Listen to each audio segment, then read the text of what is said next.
सेक्सचा जास्त आनंद कोण घेतो, पुरुष की स्त्री? सेक्स करताना स्त्री पुरुषांमध्ये कोणाला जास्त आनंद मिळतो हा खूप जुना वाद आहे. याबाबत प्रत्येकाची वेगवेगळे मते असू शकतात. या प्रश्नाचे उत्तर देणाऱ्या कथा प्रसिद्ध हिंदू धार्मिक ग्रंथ महाभारतामध्ये आहे. एकदा युधिष्ठिर आपल्या आजोबा भीष्मांकडे गेला आणि म्हणाला, माझा एक प्रश्न तुम्ही सोडवाल का? या दोघांपैकी कुणाला, पुरुष की स्त्रीला सेक्स करताना जास्त आनंद मिळतो हे तुम्ही मला सांगाल का?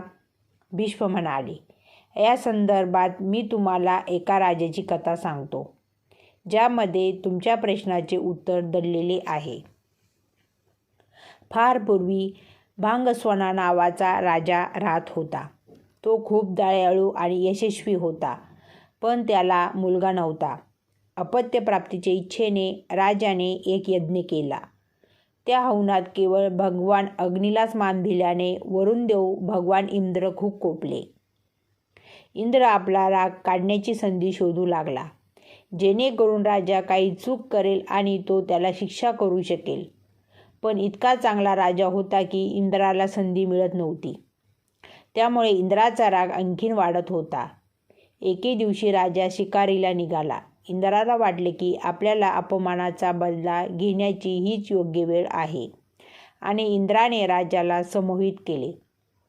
राजा जंगलात इकडे तिकडे भटकू लागला. त्याच्या संमोहित अवस्थेत त्याने सर्व संवेदना गमावल्या. ना त्याला दिशा समजू शकली आणि ना तो आपल्या सैनिकांना पाहू शकला. भूक आणि तहान त्याला अधिक अस्वस्थ करत होती. अचानक त्याला एक छोटी नदी दिसली, जी जादूसारखी सुंदर दिसत होती. राजा त्या नदीच्या दिशेने निघाला आणि प्रथम आपल्या घोड्याला पाणी दिले आणि नंतर ते स्वतः प्याले. राजाने नदीत प्रवेश करून पाणी प्यायला लागताच तो बदलत असल्याचे त्याला दिसले. हळूहळू त्याचे रूपांतर स्त्रीमध्ये झाले. लाजेने भरलेला राजा जोरात रडू लागला. त्याच्यासोबत असे का झाले ते समजू शकले नाही. राजा विचार करू लागला, हे प्रभो, या आपत्तीनंतर मी माझ्या राज्यात परत कसा जाऊ? मी केलेल्या हवनानंतर मला 100 पुत्रे जन्माला आले. आता मी त्यांना कसे भेटणार? त्यांना काय सांगू? माझी राणी जी माझी वाट पाहत आहे, तिला मी कसे भेटू? माझे राज्य माझ्या पुरुषत्वासह नष्ट होईल. माझ्या लोकांचे काय होईल? अशा प्रकारे राजा शोक करत आपल्या राज्यात परतला. जेव्हा राजा स्त्रीच्या रूपात परतला तेव्हा तिला पाहून सर्वजण आश्चर्यचकित झाले.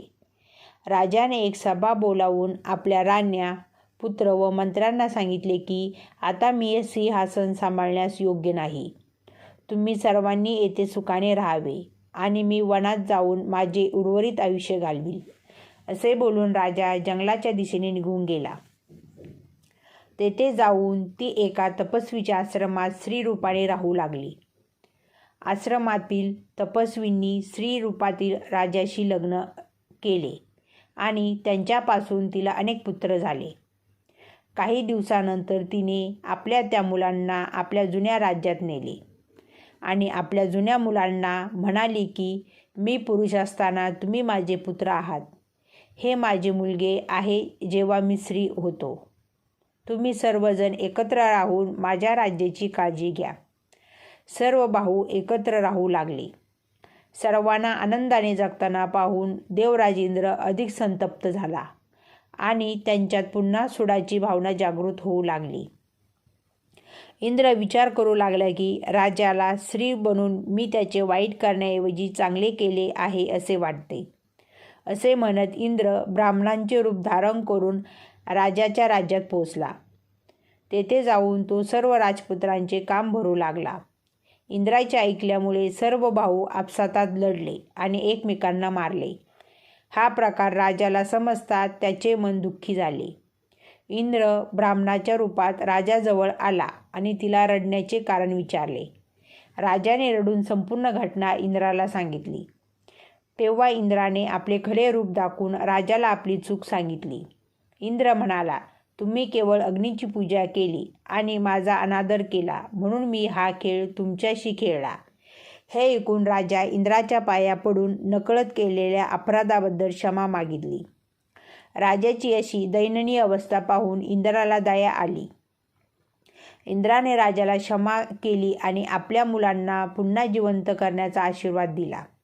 इंद्र म्हणाला, हे स्त्री रूपात असलेला राजा, तुझ्या कोणत्याही पुत्रास जिवंत करू. राजाने इंद्राला सांगितले, जर तसे असेल तर माझ्या ज्या पुत्रांना मी स्त्री रूपात निर्माण केले आहे त्यांना जिवंत कर. आश्चर्यचकित होऊन इंद्राने याचे कारण विचारले आणि राजाने उत्तर दिले, हे इंद्रा, पुरुषाच्या प्रेमापेक्षा स्त्रीचे प्रेम खूप मोठे आहे. म्हणून मी माझ्या पोटातून जन्मलेल्या मुलांचे आयुष्य मागतो. ही कथा पुढे नेत भीष्मांनी युधिष्ठिरांना सांगितले की हे सर्व ऐकून इंद्र प्रसन्न झाला आणि त्याने राजाच्या सर्व मुलांना पुन्हा जिवंत केले. त्यानंतर इंद्राने राजाला पुन्हा पुरुष स्वरूप देण्याचे ठरवले. इंद्र म्हणाला, हे राजा, तुझ्यावर प्रसन्न होऊन मला तुला पुन्हा पुरुष बनवायचे आहे. पण राजाने स्पष्ट नकार दिला. स्त्रीच्या रूपात राजाने म्हटले, हे देवराज इंद्र, मी स्त्रीच्या रूपाने आनंदी आहे आणि मला स्त्रीच राहायचे आहे. हे ऐकून इंद्र उत्सुक झाला आणि त्याने विचारले, हे का राजा, एक माणूस म्हणून आपल्या राज्यात परत जा. तुझी राणी तुझी वाट पाहत आहे, तिच्याबरोबर आनंदात राहा. पण राजा म्हणाला, मला स्त्री रूपात राहायचे आहे. या रूपामध्ये मी खूप आनंदी आहे, कारण सेक्स करताना स्त्रीला पुरुषापेक्षा कितीतरी पटीने जास्त आनंद समाधान मिळतो. म्हणून मला स्त्रीच राहायला आवडेल. इंद्राने तथास्तु म्हटले आणि तिथून निघून गेले. भीष्म म्हणाले, हे युधिष्ठिर, हे स्पष्ट आहे की संबंधितात पुरुषांपेक्षा स्त्रीला जास्त आनंद मिळतो. मित्रांनो, माहिती आवडली असल्यास व्हिडिओला लाईक आणि शेअर करा आणि असेच नवनवीन माहिती ऐकण्यासाठी आनंदी जीवन या चॅनेलला सबस्क्राईब करून बेल आयकॉनवर क्लिक करा. धन्यवाद.